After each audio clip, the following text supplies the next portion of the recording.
Hello, once again, everybody. It is the Unash Dukes podcast on this Wednesday, January the 7th of 2026. Our first New Year's get together with our friend, the Hall of Famer Mark Ironside. And we're going to talk some college wrestling, Hawkeye wrestling, the Soldier Salute, Iowa, Wisconsin coming up. Look at everything in the world of college wrestling. And we are going to do that on today's edition of the Unash Dukes podcast, brought to you by our presenting sponsor. That, of course, is Emil's Hideaway on First Avenue Southeast in Cedar Rapids, right across from the Lindale Mall, next to the Home Depot, open at 4 o'clock Monday through Saturday. And stop on by. Not only great food, but they have catering as well. So if you've got an event coming up, let them know about it.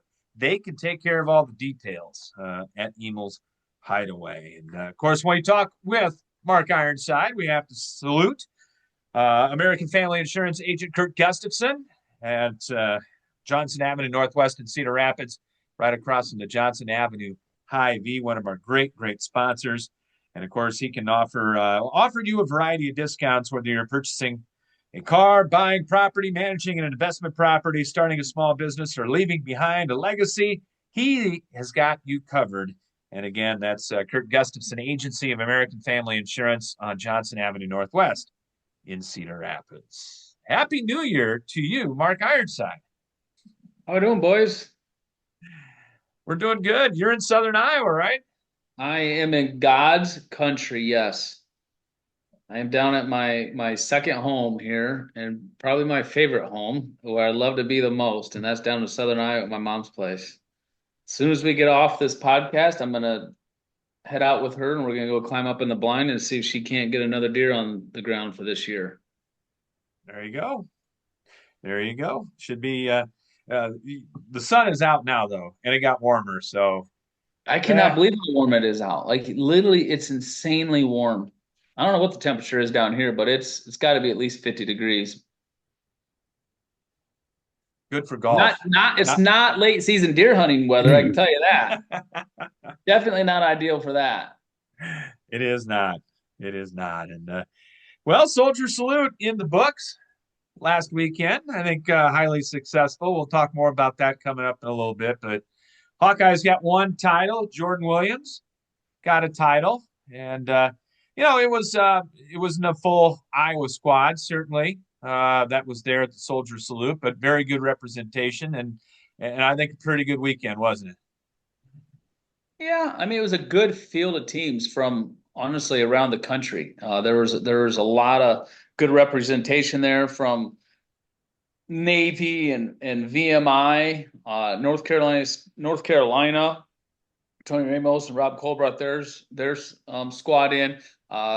Wyoming, Mark Branch does every single year, brings his entire team. They love that tournament. And then Missouri sent their entire lineup this year. And then you had a bunch of other teams that trickled in there, like Iowa State and Minnesota. UNI had quite a few guys there. It just makes for a really good tournament, and it's not like your rock star tournament, but there really aren't any anymore. Even the Southern Scuffle, Midlands is really kind of petered out. It's pretty much just a JV tournament, and even the Southern Scuffle is pretty much the same thing anymore as well too. So you're seeing more and more teams not bringing out their starting lineup right after Christmas like it used to. Just and a lot of it has to do with because of the Big Ten schedule, and the dual meet schedule is so strong and so tough. And Iowa, and I know there was a lot of controversy with Coach Tom Brands not bringing his full squad, but I mean, we've already had the national duels. That was a big tournament. We've had Iowa State. That was a really, really big duel. We went down to the journeyman duels and had some big duels down there.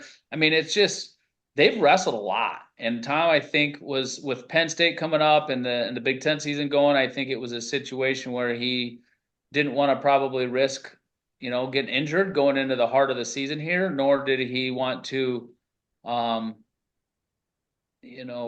wear anybody out. Not that they would be, but a lot of it's just based on your team and the individuals. And um, I don't know. I can see both sides. I can definitely see the fan side where I'd be upset if you bought tickets ahead of time to get into there and you're expecting to see, a full lineup in a great environment and close to the mats, and it's a big deal to those guys. Uh, and then Josh Schamberger and the Iowa City Area Sports Commission. That's a lot of ticket sales that were lost, and you know, you can kind of go on and on about some different things and some negatives about not sending the Iowa team in their own backyard. But at the same time, you have to respect Coach Tom Brands and his decision and what's best for their team. And there's nobody better to know what they need than them. But I did see an interview with Tom afterwards, and it sounds like, you know, he's going to be pretty committed from here on out after starting again next year for bringing the full lineup. So hopefully that sticks true, and the fans can get back into the groove, and we can continue to build the tournament. That's what we need. Just continue to keep building it and building it, because it's a great opportunity for Iowa, and to be able to have something like that right there in your backyard. It's just, I mean, it's just an awesome opportunity, and it's a great environment too. Mark, it sounds like timing to me for this tournament because you look at last year, it was 2 weeks before the Big Ten season started, and you saw the entire lineup from Iowa competing, or almost the entire lineup. Very different from this year. So if Tom Brands wants to, you know, save his guys for the Big Ten season, I get it. On the other hand, some of these guys haven't competed in a month. So I think it's all about timing. What do you think about that? Yeah, for sure. And I think it's got to be based on kind of an individual basis. I mean, you look at a guy like Drake Ayala, he didn't compete in the journeyman duels. And if I'm Drake Ayala and I'm healthy, which I know he is, I'm like, hey, coach, I want to wrestle. Like, please, please, please, please. I'm dying. I'm starving for some competition right now. I need this. I think it would really help me, you know, within my wrestling, and get me an opportunity to go get 4 or 5 matches out there, work on some skill sets, put some points on the scoreboard, get back to my offense. But then you got Endine, who must be injured a little bit or something, because he's not listed to wrestle this Friday, even against Wisconsin. So there must be something going on there. And I know Patrick Kennedy was questionable whether he was going to be able to wrestle this last weekend with a very minor injury. And I know that he's listed and he will for sure go against Wisconsin. So there was a few guys there that were questionable just because of their health, but then there were some other guys that probably chomping at the bit, like a Caliendo wanting to get out there, you know, and maybe needed some mat time. Not Caliendo really needed some mat time, but some other guys just, and I think that's why I threw out Jordan Williams and Nasir Bailey, because they needed some mat time, and it's just based on an individual basis. But they moved the tournament, like you said, Mark, to the first weekend in January. That's how it's always going to be from now on. That's what was requested by a lot of the other teams, and to be able to get more teams there and grow the tournament, that's what they wanted. So, and I think it's good too. I think it's good. I think it's good for the fans to actually have it on a weekend versus just always having it on I think it was the 29th and 30th or something like that. I don't remember the exact dates. No matter what day of the week it is, it's always on the 29th and 30th. Well, that could fall on Wednesday, Thursday. And a lot of times, you know, you're not going to get the crowds or whatever, and people have to take off work or whatever. So I think it's a better fit having it that first weekend. It did benefit us this year too, only having Wisconsin this Friday, because they're not a very strong team. But if it was something like Ohio State this Friday, you know, I could totally see Tom not, you know, putting a full lineup out there this last weekend. Yeah. You mentioned Josh Amberger and Tom Brands both talked afterwards, saying that they are fully behind this, the soldier salute. It's not going anywhere. You know, whether, you know, and it shouldn't go anywhere. I mean, this is a tournament not only to, you know, get wrestling out there. It's Wrestletown USA, and I think they both said it. And this is what should happen over the break. This thing is not going anywhere. It's only going to get stronger. It's only going to get bigger. So I think that was very good of them to get out in front of this and just to champion the fact that this tournament is not going anywhere. Yeah, for sure it's not. I mean, it's definitely coming back. It's a great tournament. It's kind of like what Tom focused on too in his post press conference and interview about how, you know, the tournament, of the importance of this tournament, and that's for, you know, our armed forces, and it's the soldiers, and the money that is made off of this tournament. Josh Schamberger and the United States Sports Commission, they always donate that money to some form of armed forces. And this year it went to the families of those 2 soldiers from the Iowa National Guard that were killed in Syria. So, I mean, that's pretty heartfelt right there. And that's where that money's going. And that's where those ticket sales, anything profited from the tournament. And even if they didn't profit anything this year, he was still giving money to those families. And that, at the end of the day, that's what it's all about. We're fighting for, bigger and more important things. And that's what you love about this tournament as well too. So it has some significance behind it, other than just being a wrestling tournament at a good time of year after Christmas. Mark, I wonder if you'd evaluate a couple weights right now, and that's 141 and 157. Williams, of course, winning at 57. You got Voinovich there, and I'm not sure what's going on at 141. Well, after this weekend, I'm not either. I think it was Bailey's weight class. But after he got beat in the semifinals, and man, did he get beat. I don't know if you guys seen it or not, but he just did not look good. I don't know what happened to him, but he was incredibly tired, insanely tired. Like he couldn't even walk. He was so tired. So I don't know if it was a weight cut, a weight cut that went wrong. Because you're not that far out of shape this time of year. You're just not. And then the other kid that he was wrestling, who I believe was a backup from Iowa State, which even makes it worse. I mean, he had all the energy in the world. He had all the fire there was at the end of the match, like not even tired at all, and taking it to us and going for more. And we could barely even get our butt back to center. And that was with taking our full entire injury time too. So it's just not a good look for him. He didn't do himself any favors in securing that spot. That's for sure. Cale Peterson, who was another listed guy at 141 for the Wisconsin meet, had a pretty good tournament. He went out, he scrapped, and he did pretty well. So I'll be interested to see what Tom does there on Friday night at 141 pounds. But besides that weight class, I think they're all pretty well established besides that one weight class. Interesting. Gabe Arnold wrestled included 174. I think that pretty much got established this weekend. And I know everybody was looking forward to the Patrick Kennedy and Gabe Arnold matchup. And Gabe looked great the whole tournament. And in that last match against Wask of North Carolina, I believe, or was it Navy? I think it's North Carolina. Navy, I think. Navy. That kid's good. I mean, he's a 2-time All-American. Patrick Kennedy wrestled him in the medal rounds last year, and I think beat him like 6-2. And I think Patrick wrestled him maybe twice and beat him both times. And so that says something. If Gabe went out and got beat by him in overtime, and Patrick's, did beat him, so I think that was an opportunity there for Gabe, to where if he would have went out and won that match, then maybe they would have kept looking at that weight class. But I think right now that's pretty much Patrick Kennedy all day long. And I will say this: I was in practice the other day watching Monday, and Patrick was wrestling Marinelli, and oh my goodness, guys. It's been a long, long, long time since I've seen a beatdown like that. Like, oh my goodness. Patrick poor Alex had nothing in any shape or form in any position for him. I mean, that looked like a guy that needs to be on the mat as Patrick Kennedy. You talk about hungry and just ornery and offensive and grit. I mean, it was everything. And I was just like loving every minute of it.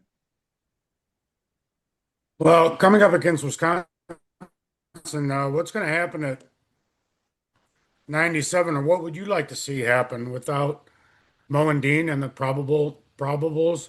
I mean, maybe it's a misprint, but they had Arnold as one of the 3. Oh, I think it's not a misprint. It's crazy. He's at 197. He's at 174. He's at 197. He's a little bit everywhere. But that might be behind Endine. That might be our next best option. I don't know. That Harvey Ludington he's a really good freshman. He's a true freshman. He had a good tournament from this last weekend at the Soldier Slough. And you get 5 matches. So him or Sampson, I don't believe either one of them have had their matches yet. So I think you're probably going to see one of them go. Which one? I have absolutely no clue. No clue. But you probably see one of those guys go. And that Ludington has and Samson too. So we'll see. It'll be a good experience. It'll be a good opportunity for them to get into the lineup against a team that we should be winning heavily by the time we get to 197 and get some good experience out there for the first time in Carver Hawkeye Arena. And I don't know what's wrong with Dean. I really have no idea. I don't think it's anything serious, anything major. But I don't think he was practicing on Monday. So there's something going on there. Something going on. And yeah, Wisconsin, they're rated 18th, but this is not, this is not Barry Davis's Wisconsin from the glory days for the Badgers. The program is fallen a little bit on some hard times. I mean, it's still not, bottom of the barrel, certainly, but Iowa shouldn't have a whole lot of trouble on Friday night. No, I'd hope not. There's two weight classes in there, kind of the bookends, 25 and heavyweight. Those are probably the two better guys for Wisconsin.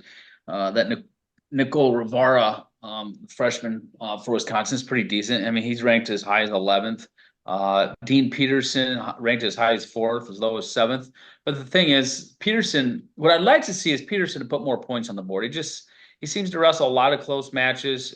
He won a big match for us at Iowa State when it's needed. He's so incredibly strong for 125 pounds. So freakish strong, explosive, gritty, but just need to find a way to put more points on the scoreboard. And then when you go out and wrestle a guy that's, ranked 11th or so, that's a great. I look at that as an opportunity to go out and instead of winning by 2 points, 3 points at the most or something like that, let's go get a major decision. Let's take this 11th ranked guy and really show him who's boss and where they're at, why they're only ranked 11th. And that's just the mentality and the mindset. We just need to get there at 125 pounds with Peterson because he has the tools, for sure has the tools all day long. It's just a matter of getting to use them for the entire duration of the match. And then heavyweight Ben Keeter, that's a match that he needs for sure. That Braxton Amos of Wisconsin's pretty good. He's ranked as high as 9th. And that's a big match for Ben Keeter. That's no walk in the park at all whatsoever. So I know Ben knows that he needs to perform better for sure. He'll be the very first one to tell you that, and he's aware of it, and he's been really working hard in the room and trying to get there, not just from a technical standpoint, and Tom's trying to get him there from a mental standpoint, a physical standpoint, all the dots and T's and crosses. They're trying to, get everything done with him and prepare him for this grueling Big Ten season at heavyweight. What we have now, Mark, is 5 straight Friday duels. That 5th one is a double duel. I think it's in Michigan. I can't remember, but 5 straight Fridays. You can pretty much, what you're getting right now. Set your schedule and go. Yeah, and that's what the one good thing about the brutal Big Ten schedule. But at least right now, you can get into a routine. You can get into a routine every week, knowing you're wrestling every Friday. Your workouts get a routine, your weight cut gets a routine. This is the time of year now that Christmas is over. You've made weight. Some of these guys for the Soldier Salute. Now you really start fine tuning and getting into a routine, and things really, really start clicking within these guys as wrestling in these teams, and you really find out where you're at here in the next month or two. Speaking of that, a week from Friday, the Nittany Lions come to Carver Hawkeye Arena. And not only that, but it's also the Arctic Plunge the Arctic Plunge weekend. So That's coming up. So people, you need to get your donations in to the Hawkeye Wrestling Club soon. Yes. If anybody out there is listening, they're willing to donate. My goal every year is $25,000, and that is a pretty lofty goal, and it's not easy by any means to try and hit that every year, and I do most of the years, but it takes a lot of work on my end. But if anybody's listening and wants to help out my fundraising for the Hawkeye Wrestling Club and the Arctic Plunge, you can go to the Hawkeye Wrestling Club website and then go to the events page and then scroll down, and you'll find a jumper that you want to pledge for, and obviously I'll be on there, and you can go ahead and make a pledge. So I think right now I'm right around the high 13s, mid 13s, and so I got a ways to go yet. So I hit her hard yesterday and got a few more, but I need to get back at it here at the end of this week or beginning next week for sure. And the thing is, it's after the Penn State meet, which is good because it's a 6 o'clock meet, thankfully. And you're gonna have a lot of people there, so they're hoping a lot of people then transition over to Brown Deer Golf Course to watch. But what they don't realize is we don't even jump in the water on the schedule until 9:45 p.m. I'm like, that's way past my bedtime. It'll wake you up.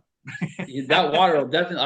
I'll be up. That's for sure. No doubt about that. I will be up.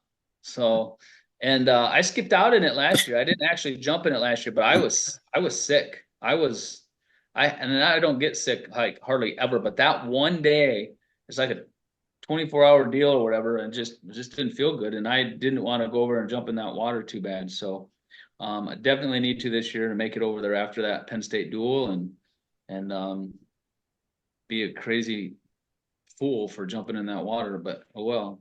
30 degrees is the advanced forecast. That's not On bad. that day, Yeah. that's during the day. That's not 9:45 at night either. It's not 9:45 at night.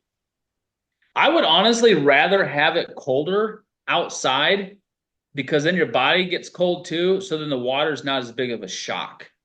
Like if it's 50 degrees out there and sunny like today and you go to jump in that water, that is a big, big difference. The colder it is outside, the less shock jumping in the water is. It's just that once you get out of the water, then you warm up a little bit faster. It's not as bad. This is my Mark. I beeline it to the clubhouse and get right to that hot shower, so I don't mess around. This is my Ask Mark Anything segment. Okay? Ask Mark Anything segment. And it has to do with we talked about guys having injuries. High school kids are going through injuries. I was talking to our mutual friend John Haggerty, who was one of your coaches in high school. Awesome, Telling me about your sophomore year. You went on to become a two-time state champion, but your sophomore year, something really happened. You had to overcome a lot. Yeah, that was a bad deal. I think it was 2 days maybe before the district wrestling tournament, which we hosted that year at Jefferson. And Coach Briggs was the gym teacher, PE teacher, and we were playing indoor soccer for gym class. And looking back now, like, Coach Briggs, what are you thinking? Like, having me play soccer in gym class 2 days before the district wrestling tournament. Hey, let me go up to the wrestling room and do some drilling or do something, but not run around a gym to play soccer. And I'll never forget, I went to kick the ball and I landed. I went to kick it and my foot hit the ball and it rolled off the ball and sprained my ankle and tore like all the ligaments in it. And it was severe. It wasn't just a little minor, a little sprain. It was like really, really bad. Like the most painful, excruciating pain like ever. So I couldn't walk on it like at all. I couldn't put any weight on it for days, but basically to get my weight down, I just went to the Jefferson pool and swam in the pool laps and laps and laps and laps and laps to make weight. And that is no fun way of making weight, let me tell you. That's a brutal, brutal way of making weight. But I burn a lot of calories. I give a lot of credit to swimmers because that is definitely not an easy sport. So, but yeah, then we went on to the districts and we hosted them and I ended up winning the district there. And I remember thinking, like, I just need to go out and whoever I'm wrestling, I just need to get a pin as fast as I possibly can and get off this mat. And that's luckily like what I did. I remember pinning the first kid right away and like a headlock. I was throwing stuff that I would, because I couldn't take a shot. I could not take a shot. I was just throwing Hail Mary headlocks and just trying to pin people and get out of there. And then by the time we got to the state tournament, like 5, 6, would have been like a week by that time because it was only Thursday, Friday, Saturday, and it happened on I think a Wednesday or Thursday. So it was like 7 days. So obviously it was still bothering me, but we just taped it up to go and ended up getting third that year to Derek Monsier. So lost in the the quarterfinals in overtime. So somewhat of a good ending to the whole experience right there. Couple of duels before we let you go here. Um, Nebraska came in, put it to UNI pretty good. I think it was 30-6, something like that. Iowa State went down to Arizona State, and it's not Bruce Douglas's Arizona State team either. I think it was 29-14 or something like that. So we're starting to see, and there are going to be Big Ten duels that are going to be coming up, some really big ones. So this is a fun time of the year, like you said. Everything's getting ramped up now. We're getting to conference competition. Yeah, this is the fun time of year when you really, you get into, like Mark said, every week it's just let's go. Let's go. And it's just you get on the bus or you get on the plane and like where are we going next or whether we're at home, but it's like you're getting ready. It's the fun part of the season because you get to compete on a regular basis. And that's the most fun part of any sport that you're in, the competing aspect of it. And so now you get in a regular routine where you're competing on a regular basis. And now the only routine these guys need to get back into the swing of is classes, which don't start until the day after, I believe, Martin Luther King Day. So they haven't started classes yet, but that's going to be coming up. But it's just you get in a routine and you start doing things on a regular basis, and then you have something to go into the room on a regular basis, and you got something to work on and drill and improve on. It's a fun time of year, but man, it goes by so fast. This is where the season really starts flying by, and the next thing you know, we're going to be talking about flying out to Penn State for the Big Ten championships, And Cleveland. and then Cleveland. And Cleveland. Cool. 2 trips out east. All right. Donate to Mark, Hawkeye Wrestling Club. Be sure to do that. Thanks to Kurt Gustafson Agency of American Family Insurance on Johnson Avenue Northwest in Cedar Rapids for all his help sponsoring Mark's segment. And have fun at the meets. And we'll talk next week. We'll wrap that up and look ahead to the Nittany Lions. Kale and the boys coming to town. So always a big duel.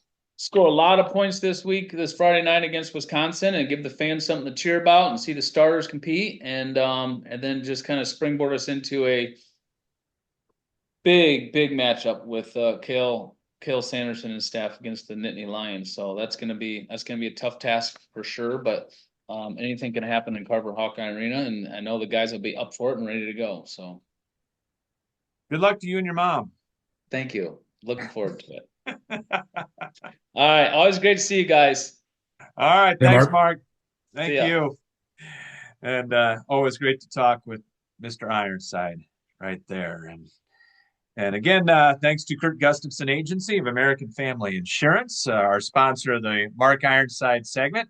Also, a big thanks as well to our presenting sponsor, Emel's Hideaway and First Avenue Southeast in Cedar Rapids. And also our sponsors, Hunt Graphic Innovations, Dr. John Woolner and Epiphany Dermatology, and Bim Ritter Sportswear in Cedar Rapids at 817 2nd Avenue Southeast downtown, and online at bimritter.com. Couldn't do it without all of those great folks. So a lot of wrestling coming up. And like I said, Mark, Friday in the Big Ten. So always good to see that. And before we go, we got to do some basketball. Tough loss for Iowa last night up at the barn in Minneapolis. Just could not get that inside game going. A less than 100% health-wise Cam Manyow did not score. Fulgaris did not score. When Iowa when they don't come out on top, usually it's free throw discrepancy. A lot of people are complaining that Minnesota got every call. This is not an Iowa team that lives in the paint, as you know, Mark. And there are going to be nights where Iowa on a lot of nights in the Big Ten, where Iowa's not going to have the free throw advantage. And that was one of those nights last night. Yeah, Iowa came out in a fog, it seemed like, and maybe the barn up in Minneapolis does that to you, but I mean, it was just an awful first half performance, and Bennett Sturts gets into foul trouble and sets for long spurts more than he ever has. And Iowa didn't get it going till 12, 15 minutes left in the game. And by that time, it seemed like it was too late. Listen, Iowa, I think Iowa's a middle of the road Big Ten team. at best because it has no inside uh, threat. It's not, there's nobody on this team that's going to scare you inside, right? I No. mean, Cooper Koch was probably the main guy last night, and 6'2", 6'3" Isaiah Howard can jump out of the gym. There's no front court presence for this Iowa basketball team. And you look up and down the Big Ten and the NCAA, you've got a couple guys on each team that are strong inside. Now, Minnesota didn't have a great inside presence, but Iowa couldn't counteract that. It was just I thought it was a bad loss. Minnesota's 2-0 though at home in the Big Ten. I thought it was a bad loss. Minnesota's not that good. They aren't in the grand scheme of things. They're going to finish under 500. I don't disagree with you. I think if Iowa keeps their head above water at home, that's going to be the key. Which brings me to my next point: how big a game this Sunday morning against the Fighting Illini on Fox National Television is going to be. Because after that, as you have pointed out, it's the back to back. It's the Back to the Future Indiana Purdue trip. This is like the old traveling partners days in the Big Ten Conference, but not going to be favored against Purdue. Certainly not going to be favored at Assembly Hall against Indiana. If Iowa drops this game, 2-5 is a real possibility in the Big Ten coming up. I somehow think Iowa will get one of them. I think Ben McCollum's too good of a coach to let this loss linger. It was a different loss. It was a different road loss than Michigan State. Iowa was never in the game against Michigan State. Iowa had opportunities at the end to send the game into overtime, and what? I wonder why Ben McCollum is waiting so long to put Brendan Hausen in the game. I thought Hausen gave him a spark. He's not the greatest defensive player in the world, but he scrapped and caused a couple turnovers and hit a 3-point shot and nearly hit one at the end. I think he deserves a couple more minutes, and but one of these days maybe Fulgaris is going to break out of things. But I think he's been a disappointment. He's a streaky player. He's a streaky shooter. He's a horrible passer, and not a great defensive player. He's not a five. He's a four guy who has to guard in the inside. So they've got to get contributions from other people. And Howard and Cale Combs gave him that last night, but they need much more than that. Thought Urach would get in last night. Did not. Maybe not ready yet for the Big Ten road vigors. I don't know. I'm not in practice. I don't see what Ben and the staff see, but he did not get in because he is height. He's 6'11". Will go outside and shoot it a little bit at times, but he's a little beat, but he is a freshman. So yeah, like I said, and even after the win against UCLA, I mean, no one was coming out and saying, "Oh, this is a 12-8 Big Ten team." I think 10-10. I think if you asked a lot of Hawkeye fans right now, would they take 10-10? I think they would at this point. I think so too. But they were 19th in the country. A lot more than Iowa fans thought this was a pretty good basketball team. And maybe it was just one of those nights. You're going to have some during the course of the season. Iowa fans can only hope so. Illinois is big on Sunday. Big, big, big. Speaking of big, couple games tonight on the men's side. Under the radar, if you will, one of the better games tonight, Mark Dukes, is going to be at the McLeod Center, where possibly the two biggies in the Mo Valley going at it, Belmont and UNI tonight. 12-3 against 13-3. I think both are undefeated right now in the Mo Valley early. That is a big one for the UNI Panthers to get on the home court tonight. Yeah, especially since it's a one-bid league. I hate to agree with you. I'm not. But yeah, I'm not going to UNI's say out. that it's for sure a one-bid league. I'm going to go 90% that it's a one-bid league. No, it's a good start for UNI, and it's not surprising. UNI has a very good coach and some interesting players. It's not a super good conference this year, but it's a solid conference. Belmont does have their 2 losses in the league. Looking at the standings right now, Murray State, Illinois State, and UNI are all undefeated right now. So UNI needs this one tonight. Yeah. Iowa State men's first big test. I believe first road game of the year is tonight for Iowa State as they go to take on the Baylor Bears this evening. And certainly, I think Iowa State can come away with this one. But when you are number 3 in the country and undefeated, you got a big target on your back. We'll see. We'll see what Coach Drew and the Baylor Bears will bring to the court tonight. Yeah, see if they have a former NBA draft pick playing as well. I think he's already played, right? Yeah. Yeah.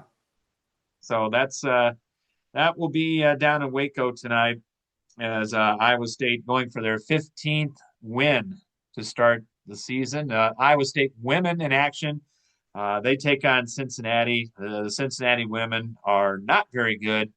Iowa State will bounce back after the loss at home against Baylor. I'm going to predict that one right now. Man, that's pretty strong, Scott. I know. Cincinnati's lost 10 already on the year in the Big 12. If you can do as well picking the NFL games this weekend, then I'll give you the crown. Well, we'll talk about that coming up on Yeah. Friday. Are you ready to go? You found your provider to get you the game on Saturday night? I'm going to run a test between now and Saturday night, and I think I'm good to go. Boy, you're not. Tell you what, there are a lot of people in the Midwest complaining that the NFL put that one on Prime, but I don't know how they do it. If Prime had the number 1 pick, if there are picks between the TV networks, what have you. But a lot of people disappointed on the fact that Green Bay and Chicago is going to be Saturday night on Amazon Prime. Yeah, and frankly, it's people our age and older. I really believe that. I think the younger generation and people in their 30s and 40s, they already got this figured out. They get a perfect setup. They stream a lot of things and whatnot. Unlike myself, I won't pull you into the conversation, Scott, but myself, I have Peacock, and now I'm gonna stream Amazon for a game. I'm coming around a little bit. It's going to be a fun weekend of NFL Yeah, well, football. It's going to be a fun weekend. So we look forward to that. We'll talk about that coming up when we reconvene later on this week with the Unash Dukes podcast. Again, big salute to our great sponsors, Evil's Hideaway and First Avenue Southeast in Cedar Rapids. Thanks to their entire staff. Bimmer Sportswear downtown. Gary and the gang down there. Visit them online at bimritter.com. Hunt Graphic Innovations, Todd Hunt and everybody, where it's the personal touch that counts. Dr. John Woolner at Epiphany Dermatology on Council Street Northeast in Cedar Rapids. And our friend Kurt Gustafson at Kurt Gustafson Agency of American Family Insurance on Johnson Avenue Northwest in Cedar Rapids. We'll see Kurt and Gary coming up on Saturday with our little get together. shall we do a live stream of the fantasy golf draft?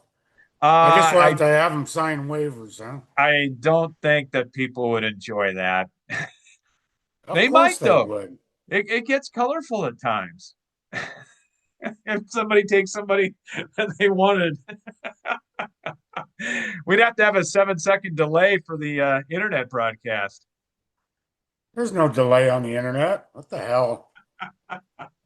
Let it fly, right? Yep. Let it fly. All right. It'll be fun this weekend. All right. Hey, we'll see you later on, Mark. You got it. Sounds good. All right. Thanks, everybody, for tuning in, listening, and viewing the Unash and Dukes podcast. We will talk to you next time.